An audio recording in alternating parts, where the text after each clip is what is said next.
Colorado.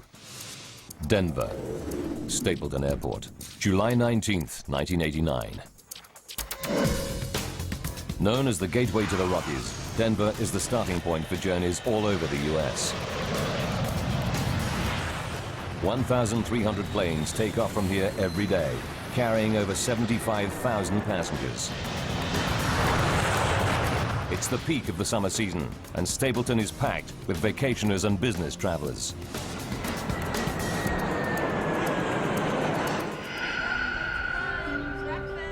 Debbie McKelvey will be among the vacationers flying from Stapleton today.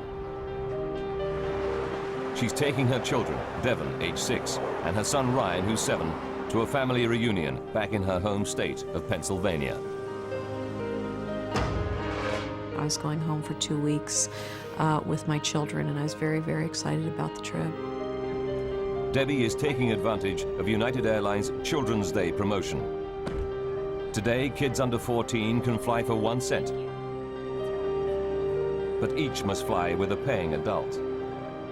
Debbie pairs up with a tennis club girlfriend, Ruth Ness, so she can sit with one of the kids. It was nice having Ruth with me because she entertained one child while I was entertaining the other child. 1:15 p.m.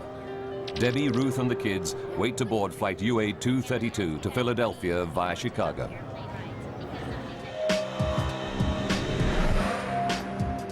Commanding the flight is Captain Alfred C. Haynes.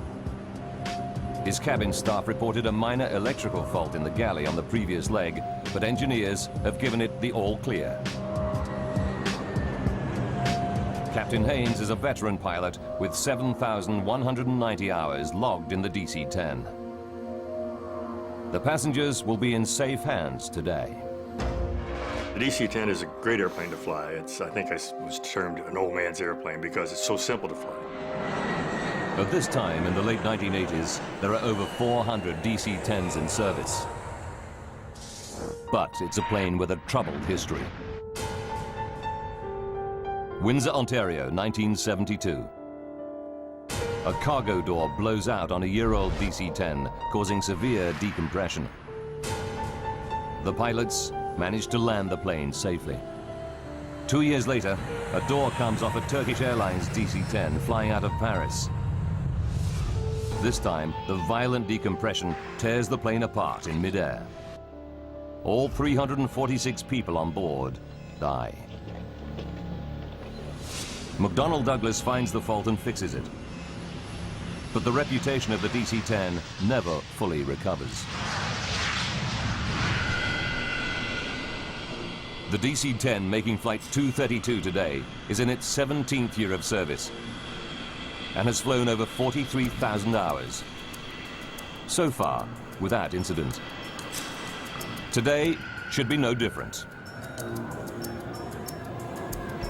Jerry Schemmel is Deputy Commissioner of the Continental Basketball Association and a frequent flyer. I was never a nervous flyer. I always kind of enjoyed flying. I took my first flight at age 18. I always enjoyed it. Jerry is flying to Columbus on business with his boss and great friend, Jay Ramsdell. Their original flight is canceled, but Jay gets a seat on the very next flight. The bad news is there's no seat for Jerry. Jay decides to stay with his buddy and wait for an even later plane. I didn't think much of it at that time. I thought it was a nice gesture. I thought to myself, I hope I would have done the same thing. Finally, after a 6.5-hour wait, Jerry and Jay both get seats on flight UA 232 to Philadelphia. Flight 232 is busy today. It's carrying 285 passengers and 11 crew. Debbie McKelvey boards with her friend and 2 kids. They add to an unusually high number of children on board. 52 in total, thanks to the Children's Day deal.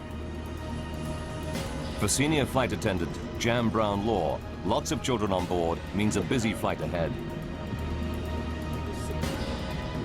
After a 4-day trip, Jan is excited to be heading home to Chicago. I just remember feeling just the energy of this last leg and getting all pumped up to do the service. Captain Haynes, co-pilot Bill Records, and flight engineer Dudley Dvorak run through their pre-flight checks. They taxi out to the runway and await the takeoff clearance. At 2:09 p.m., the three-engine jet flies out of Denver. The morning we left Denver, it was clear skies, beautiful day, nice smooth air, comfortable flight, just a routine flight. Debbie McKelvey sits with her son Ryan, while her friend Ruth is one row behind, looking after her daughter Devon. At 3:16 p.m., they're finishing their meal.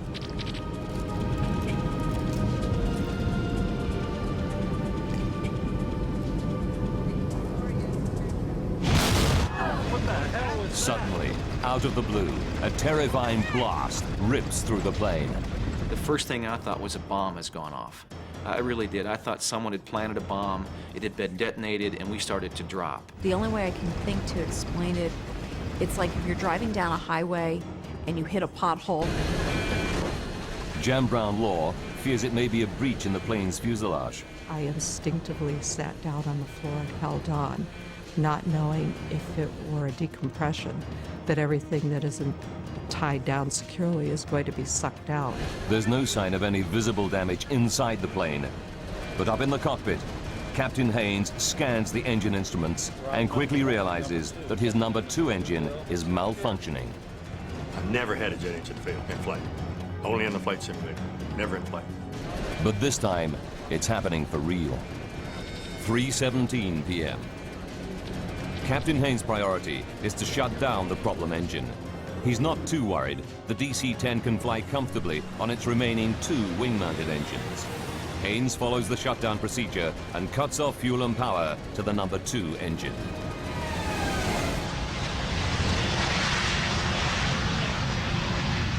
The problem engine is off. But now flight engineer Dudley Dvorak spots something else wrong. Al, we've lost all hydraulic quantity. His instruments tell him that all 3 of the plane's hydraulic systems are empty. He cannot believe his eyes. The hydraulic systems operate the plane's flaps, ailerons, rudder, and elevator. Without these controls, the pilots won't be able to steer the plane or take it up or down. But the instruments are right. Al, can you help me out with this? Co-pilot Bill Records is horrified to find his flight controls are no longer responding. Still got the brake down. The plane starts to bank steeply to the right, and he's powerless to stop it. That's when we realized we were in a world of hurt, that something was drastically wrong.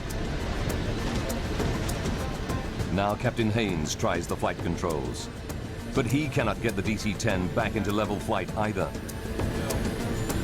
The plane is now trying to roll over, a terrifying prospect. We have nothing to turn the airplane, nothing to control the pitch of the aircraft. Nothing. Fly the aircraft. It's every pilot's nightmare. Flight 232 is at 11,000 meters and out of control.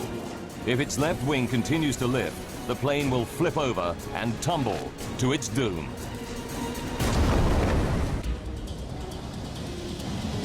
United Airlines Flight 232 is down to 2 engines. Worse still, the plane has lost all conventional flight controls. Despite everything that Captain Haynes tries, the plane seems bent on turning over.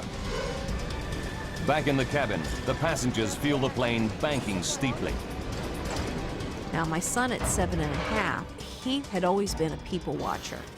And he looked around and he said, something's not right here. You could feel the turn. You could feel the sensation physically of your body leaning off to the right side. I remember feeling that and thinking that was very unusual. 3:18 p.m. The left wing is so high that the plane is in an extremely steep bank. Al Haynes knows that within a few more seconds, it will roll over and tumble out of control. There is just one old aviator's trick left to him. If it fails, Flight 232 is doomed. The first reaction was to just close one throttle and push the other one up, see if maybe that would help. In a desperate bid to restore level flight, Haynes tries adjusting the relative power of the two wing engines. If the right engine runs faster, the airplane will bank left, and vice versa.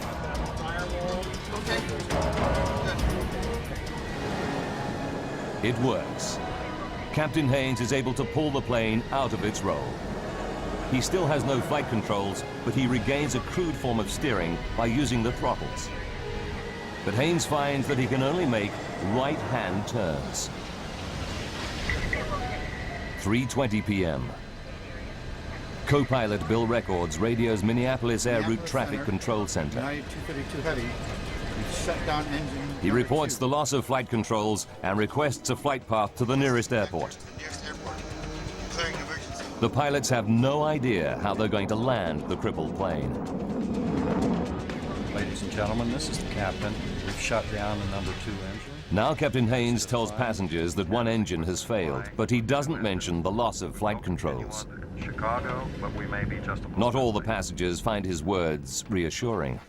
You could just feel a tenseness in the flight attendants. And that's when you kind of felt there's something not right here. Captain Haynes knows that time is running out. UA-232 is dropping at around 250 meters per minute. They need to attempt an emergency landing soon, before they lose height altogether. 3:22. Air traffic control informs the flight crew that their nearest runway is at Sioux Gateway. This is a small regional airport near the sleepy town of Sioux City, Iowa. 3:25 p.m. A quiet afternoon in a Sioux City fire station is about to get a whole lot busier. When Fire Chief Robert Hamilton hears an alert called in, he suspects something big. I've been in this business a long time, and you can kind of tell. You have almost a sixth sense, I guess. Within minutes, the fire chief's hunch is proved correct. UA-232 is heading right for his city. 9 fire trucks race out to their emergency positions on one of the runways. Now Captain Haynes and his crew have to work out how they're going to land the plane with barely any controls. Before they can make a plan, they hit another problem. The DC-10 starts to soar up and then down in a random, uncontrollable cycle. For the pilots, it's like riding a roller coaster through the sky. I've got no idea how long we're going to keep that airplane in the sky. Debbie McKelvey feels the plane's erratic motion and fears for her life. Here I have a 6-year-old and a 7-year-old. You start praying, if I'm going to die, please make sure we all go and we all go quick. 3:26 p.m. Captain Haynes calls his senior flight attendant up to the cockpit. When I opened that door, the whole atmosphere hit me. It's the worst crisis possible. The captain tells Jan to prepare the cabin for an emergency landing. As I walked through the first-class cabin, I just could not look anybody in the eye because I was afraid they'd read the fear in mine. Denny Fitch is a DC-10 training pilot flying home from an instructor session. He knows that something is wrong and offers his help. 3:29. What Denny finds in the cockpit shocks him. It was an amazing scene for me because both the pilots were in fact on the controls. Both of them, their tendons in the forearms were raised from effort. Their knuckles were white from grip. As an expert training pilot, Denny Fitch is ready for any emergency, but he's never seen anything like this before. I was dumbfounded because it was unheard of. As a matter of fact, there was no procedure for having no hydraulics. The first thought that came to my mind, to be honest, was that I was going to die that afternoon. Ladies and gentlemen, Captain Haynes now tells his passengers the plane is damaged and they'll be making an emergency landing in Sioux City. This landing's a little different than you're used to. 296 people could lose their lives. Getting this airplane down without crashing will be the ultimate test of pilot skill. Denny offers to help out any way he can. I said, "Captain, would you want me to do your throttles?" And he responded, "Yes, do that." Denny takes over on the throttles, the only controls still functioning. They allow him some degree of steering, but the plane is still only able to make right-hand turns.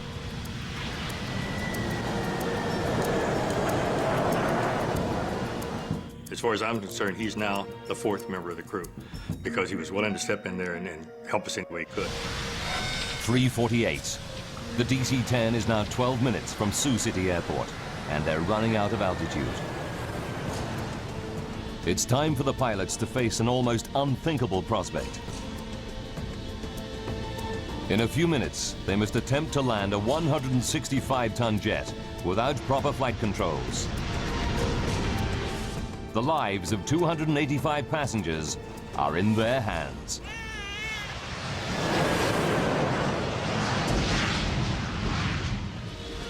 The pilots must now try to line up for the final approach into Sioux City Airport. Denny Fitch will attempt to steer the plane and control its descent, all by adjusting the throttles. What's more, the plane can only make right-hand turns. The plan is to make a series of looping turns and hope that as they come out of their final circuit, they're facing the runway. The odds are stacked against them. At 3:50 p.m., Senior Flight Attendant Jan Brown-Law begins her final safety briefing. The passengers were right there in the palm of our hand. There, you could have heard a pin drop. Jan pays special attention to the 4 children too small to have their own seats. You need to get your seatbelt on and cross. Official guidelines are non-specific, but United Airlines procedure at the time is for adults to hold these lap children on the floor during an emergency landing. Jan is anxious about the procedure, but has no option but to follow protocol. It makes my skin crawl to this day to think that I found myself telling passengers, parents of lap children, to put their child on the floor and hold them down. As the flight crew near Sioux City, they are only too aware of what's at stake. You've got 296 lives in your 2 hands. You literally do. And I've never felt so overwhelmingly, responsible for anything in my life. With no brakes, the DC-10 will need a long runway. Air traffic control assigns them runway 31 at 2,700 meters. It's the longest at Sioux City. 3:52 p.m. Denny Fitch puts the plane into its final looping turn. He knows the crippled jet would never be able to regain altitude for a second attempt. This was it. We had to land on that runway. One time, that's all we had. As they emerge from their final loop, the pilots see a wonderful sight. Sioux City Airport, dead ahead. There's just one problem. It's the wrong runway. Here we are, there's a runway right in front of us, we're out of time, we're out of altitude, that's where we're gonna go. Runway 22 is much shorter than runway 31, and it's full of fire trucks and ambulances. It wasn't until probably a couple of minutes at the most that we had a change in that the runway was actually shifted then from 1331 to runway 22. 3:59. Fire trucks race out of the path of the plunging DC-10. And so we were basically just kind of scrambling, getting out of the way, if you will, and trying to get to an ideal position for that particular runway. Captain Haynes orders the passengers into the brace position. Brace, brace, brace. The minute we said brace, it was like a breeze going over a field of wheat. Everybody in the cabin disappeared from sight to go into their brace position. I kept thinking, this is it. And I actually made my son shut the window shade. And I thought, we don't need to see, the end as it's coming.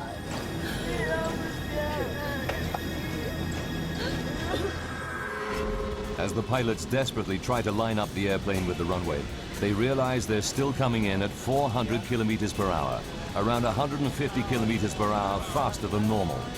but with no control of the flaps, they cannot slow the descent. The alarm sounds from the ground proximity warning system. They're descending too rapidly. The plane is plunging at 560 meters per minute, over 6 times the normal rate.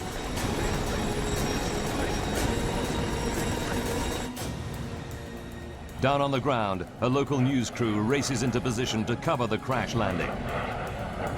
Not gonna be pretty. 4 p.m. Just seconds from landing, the nose and right wing drop. If they come in at this angle, the plane could break apart. And I shoved both the throttles to maximum power, hoping that would result in the nose being pulled up. Denny Fitch desperately struggles to bring the nose back up, but it's too late. The engines don't respond in time. 4 p.m. and 16 seconds. The plane smashes into the runway.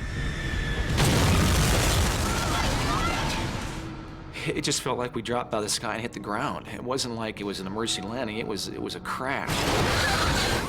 I could hear all the screeching metal and noises that you've never heard before and you hope you never hear again.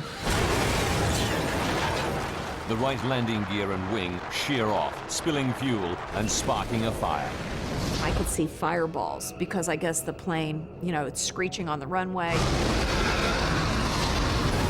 And then that was my next thought.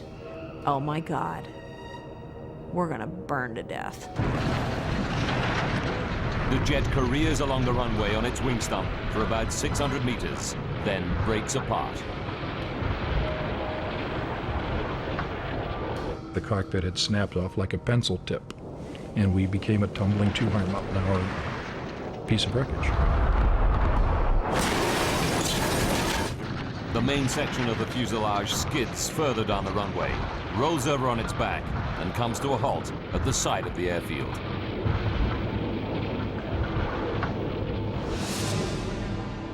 The plane is split into 3 main pieces: cockpit, tail section, and middle passenger section. Dozens of surviving passengers flee the burning cabin. Fire trucks and ambulances race to help them. Emergency workers arrive to an horrific scene of dead and injured passengers.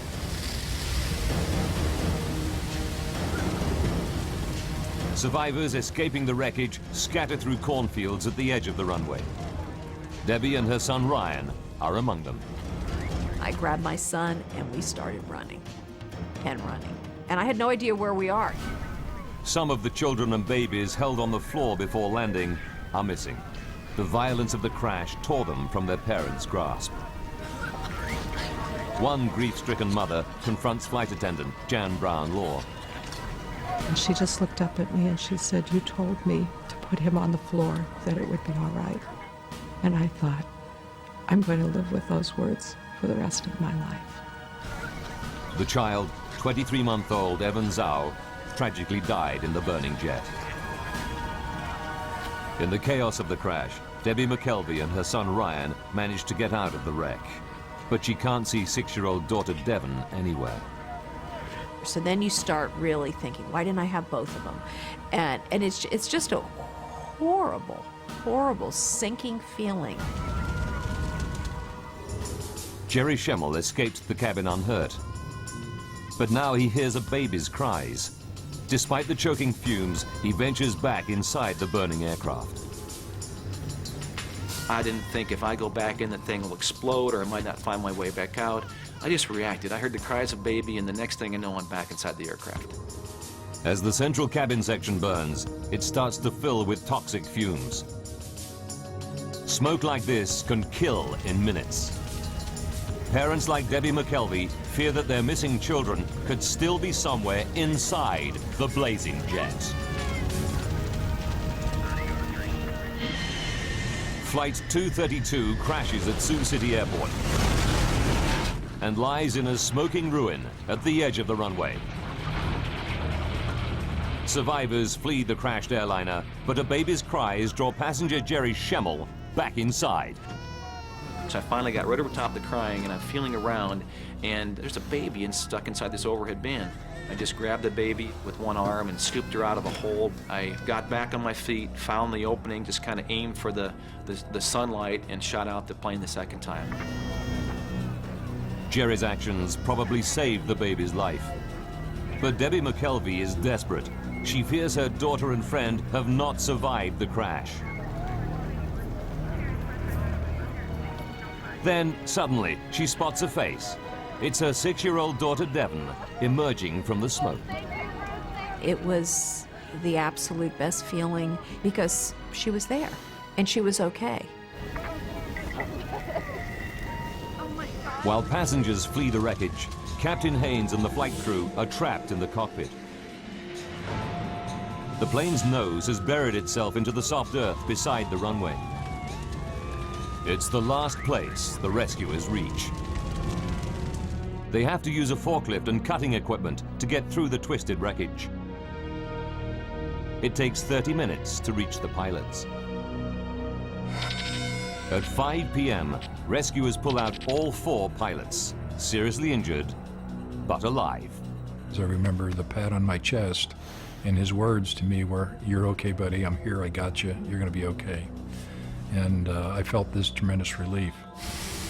The flaming wreck of UA-232 burns for over 2 hours.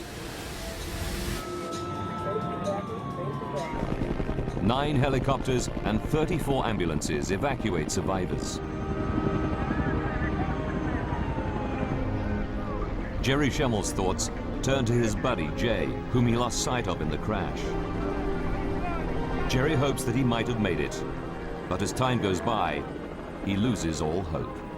I had a pretty good hunch 8 hours after the crash, when he didn't show up anywhere, that he wasn't a survivor. Jay Ramsdell is one of 111 passengers who lose their lives in the crash. 1 flight attendant is also killed. 11 children are among the dead. Remarkably, 184 people survived the Sioux City crash.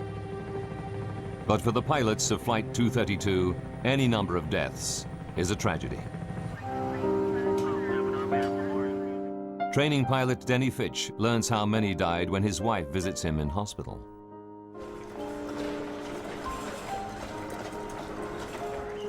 And she started crying because she realized I didn't know the truth.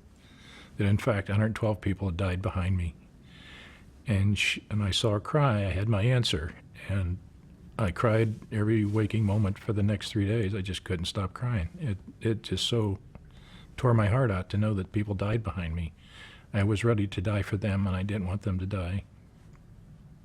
Al Haynes and the flight crew are determined that something positive should come out of the tragedy. I would like to say that this crew, and in fact the entire industry, is dedicated to finding the cause of this accident. So maybe we can never have it happen again.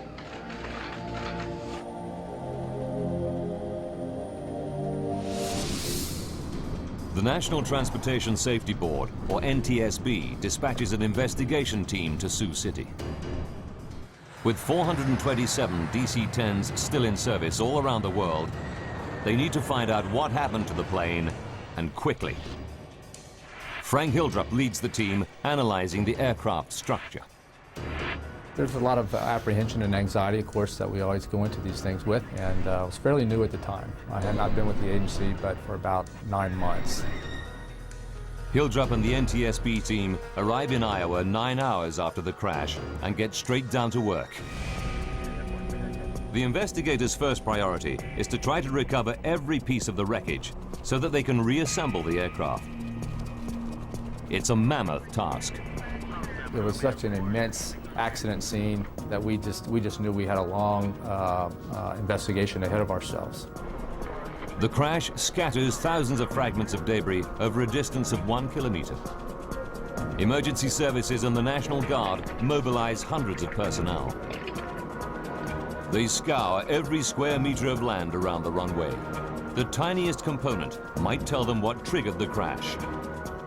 As investigator Jim Wildey knows only too well.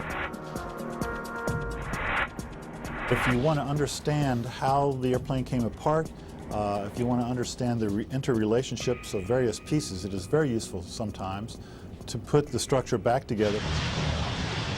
Investigators interview the 4 pilots to explore the bizarre loss of controls they reported during the flight. Now we've lost all hydraulic pressure. Captain Haynes and the crew confirmed that shortly after the dramatic failure of their number 2 engine, all their hydraulic systems went down. It mystifies investigator Frank Hildrup.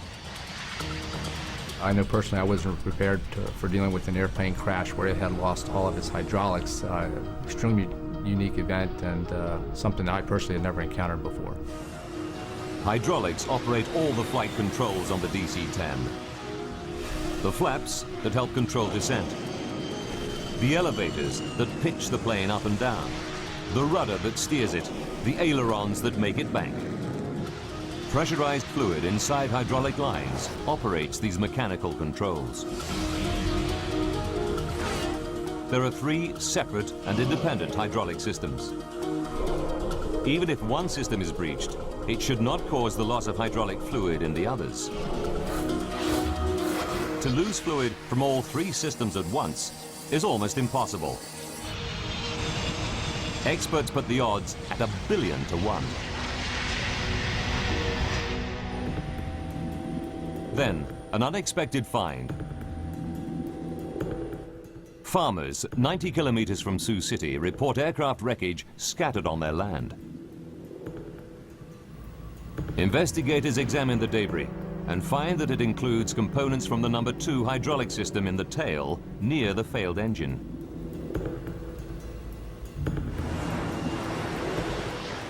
The team can calculate from the plane's flight path exactly when these parts fell. They discover it happened at 3:16 p.m., the same moment as the loud bang and the engine failure.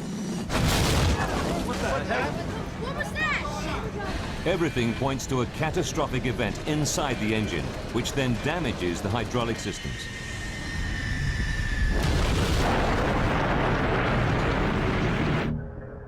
They go back to the wrecked plane and examine every millimeter of its hydraulic lines. It's a painstaking process, but it pays off. They find puncture holes in the pressure lines of the plane's other 2 hydraulic systems, and the holes in both sets of pressure lines are near the failed engine. We determined that all the 3 hydraulic systems had been breached and that's why the hydraulic fluid was lost and they lost the ability to really control the airplane.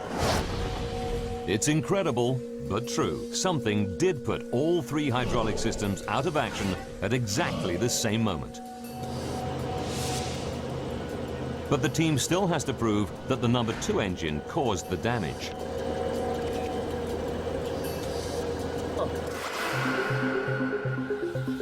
They inspect the puncture holes with a scanning electron microscope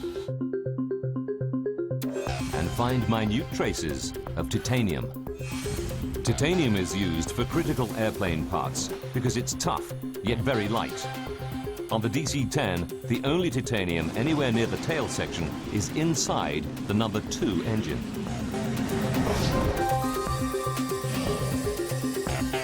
And when NTSB engineers reconstruct the DC-10's number 2 engine, a new clue confirms the team's theory. We learned that a major portion of the number 2 engine in the tail of the airplane had come apart and was missing. The missing part is the fan disc, the massive central hub of the engine's fan assembly. It's made of titanium. Investigators are starting to get a picture of what caused the bizarre loss of controls aboard flight UA-232. 44 minutes from disaster. The loud bang that crew and passengers hear is the 170-kilogram fan disc fracturing. The broken fan disc bursts through the engine housing. The blast fractures a section of the number 2 hydraulic system. But in a piece of catastrophic bad luck, fragments also puncture lines in both remaining systems. Quantity 0 on all 3. I'm sure. Gauges say 0. All hydraulic quantity down. 42 minutes to go. The plane loses all its flight controls. The tail section is so badly damaged that the plane can only make right-hand turns. And without elevators, the pilots cannot keep the plane on a level flight path through the sky. But the NTSB investigators still don't know what caused the fan disc to fracture. Until they find out, more than 200 other DC-10s could be flying around with engines that have a similar hidden fault.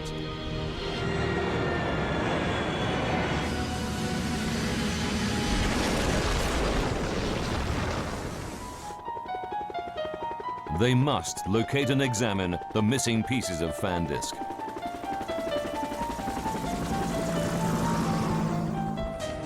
Investigators calculate the likely trajectory of the fan disc debris to find out where it might have landed. They narrow it down to a tract of Iowa corn belt 36 square kilometers in size. I would consider the search for that fan disc certainly a needle in a haystack type of effort. Investigators pull out all the stops to find the missing fan disc. They scour the area with 4 helicopters, but find that the 3-meter-high corn stalks conceal everything on the ground. They even deploy infrared cameras to try to locate the pieces. But after weeks of searching, they draw a blank. General Electric, the engine manufacturer, offers members of the public a large reward for the missing fan disc.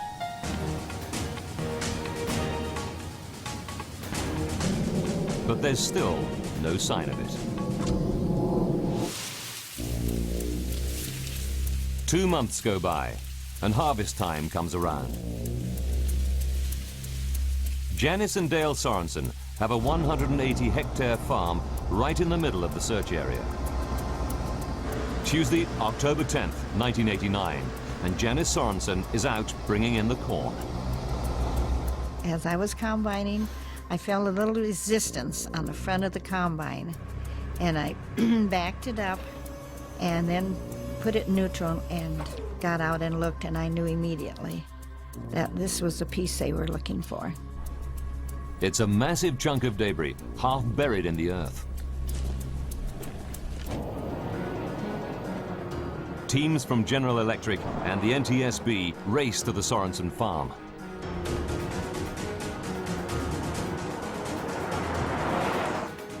Dale and Janice help investigators dig out the piece of wreckage. This is the Sorensens' own video footage of their find. I had a little shovel long, and I went and got the tractor with a loader and put a chain around it, hoisted it up, and then we took it down to the turkey shed, which was not very far away, and we had hot water there, so we washed it off, so it was spick and span. Investigators quickly confirm that the debris is a major chunk of the missing fan disc from flight UA-232. Then they find another piece nearby. Together, the 2 parts complete the entire missing fan disc. Janice Sorensen learns that her find could hold the key to the disaster. I was very emotional about it. I had some tears. It was a combination of excitement of finding the piece and of the tears for those who'd lost their lives. One more. Janice and her husband Dale collect General Electric's $120,000 reward. They give over half the money to charity. The NTSB can now begin the next phase of their investigation.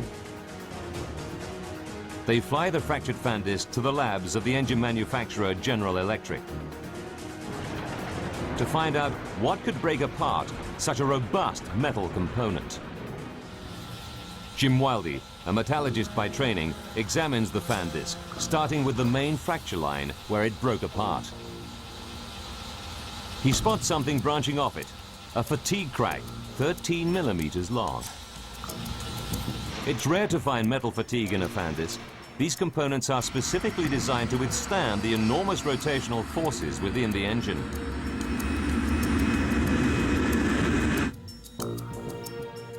Then, at the base of the fatigue crack, Wildy sees a tiny cavity. The size of it was, maximum in any one direction was about 50 thousandths of an inch. As he scans the cavity more closely, he sees that the metal around it looks discolored. He takes a sample from this suspect area for testing. What he discovers will shock the investigation team and rock the aviation industry to its core.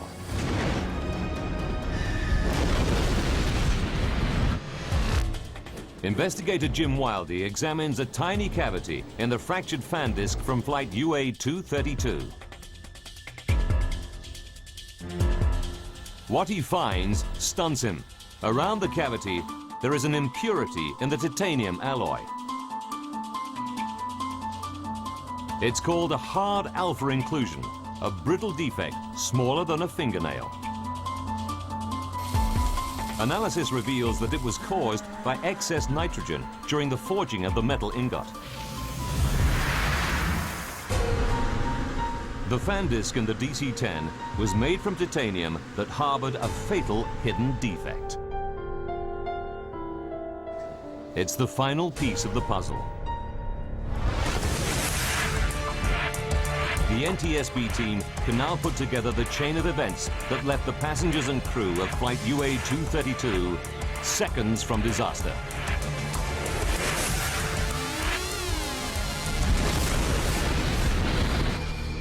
As the DC-10's fan disc rotates at 3,800 RPM, the huge stresses initiate a minute crack in the defect. With every flight, it grows fractionally bigger. July 19th, 1989, 44 minutes from disaster. The fan disc has been in service for 15,503 flights over 17 years. The crack reaches 13 millimeters in length.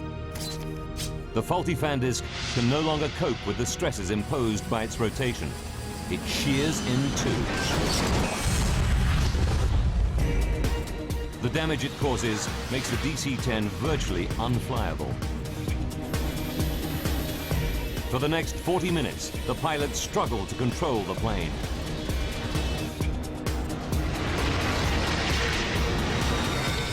Five minutes to go. Flight 232 comes out of its final turn into Sioux City. 20 seconds. As the plane comes into land, the right wing drops.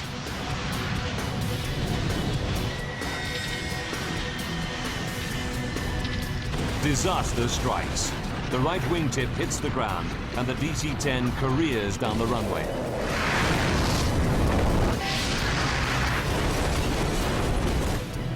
A $21 million jet weighing 165 tons is brought down by a tiny metallic floor. For the NTSB investigation team, there's a terrible twist to the tragedy. Investigators discover that United Airlines technicians made a routine inspection of the defective fan disc just 16 months before the crash.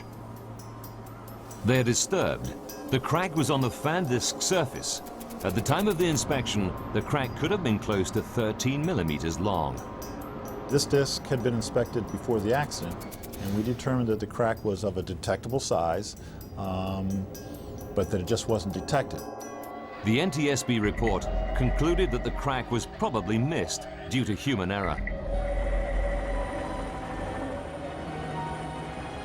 The report accepted that United Airlines inspection procedures complied with regulations and were up to industry standard, and cited human factors as an industry-wide problem in engine inspection. In the wake of the Sioux City disaster, the Federal Aviation Authority upgraded engine inspection procedures. The FAA also demanded changes to the DC-10's hydraulic systems. Airlines were required to add shut-off valves to limit the amount of fluid that can drain from a breach in hydraulic lines. But today, lab children are still allowed to remain unrestrained during emergency landings.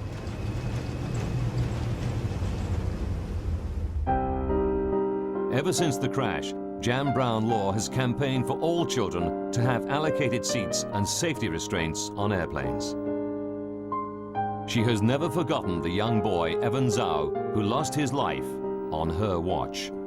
Evan would be 17 years old today had he been in a seat. Denny Fitch, Al Haynes, and the other crew members received industry awards for their extraordinary professionalism and valor. Jerry Schemmel, who now has children of his own, will never forget the debt he owes the pilots. I've thought about those guys every day for 16 years. I don't think we could have been equipped with a better cockpit crew than what we had. The safety measures triggered by the Sioux City crash transformed aviation safety, not just on the DC-10, but on all passenger airliners. The new rules should ensure that such a bizarre and devastating accident can never happen again.